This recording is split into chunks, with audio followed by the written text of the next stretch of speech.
बंदर और दो बिल्लियों की कहानी। एक गांव में दो बिल्लियां रहती थीं। दोनों में बहुत दोस्ती थी।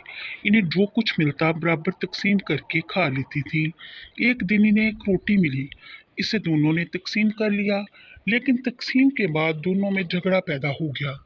एक बिल्ली कहने लगी, तुम्हारा रोटी का टुकड़ा बड़ा है। तो दूसरी बिल्ली कहने लगी, नहीं नहीं, ये तो मेरा टुकड़ा। ये कहकर दोनों खूब झगड़ा करने लगी। झगड़ा खत्म ना हुआ तो दोनों इंसाफ के लिए एक बंदर के पास गईं। बंदर को इंसाफ के लिए बड़ा बनाया। बंदर ने एक तराजू लिया और दोनों रोटी के टुकड़ों को अलग अलग पल्लों में रख दिया।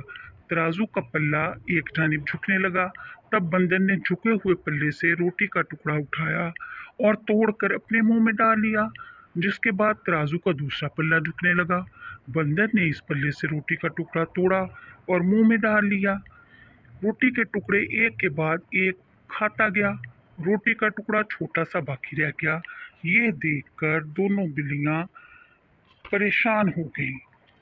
प्यारे दोस्त, तुमने जो इंसाफ किया ये बहुत है हमारे लिए। तुम्हारे इंसाफ को सलाम। इस रोटी के टुकड़े को हम ही आपस में तकसीम कर लेंगे। बिल्लियों की बातें सुनने के बाद बंदर ने कहा, तो दोस्तों, तुम दोनों को इंसाफ दिलाने के लिए जो मेहनत मैंने की है, इसका सिला कहाँ है? ये कहते हुए रोटी का बचा हुआ टुकड़ा मुंह में डाला और हजम कर दिया। दोनों बिल्लियां बेचारी मुंह देखती रह गईं। सबक: झगड़ा फसाद, इत्तेहाद फायदा।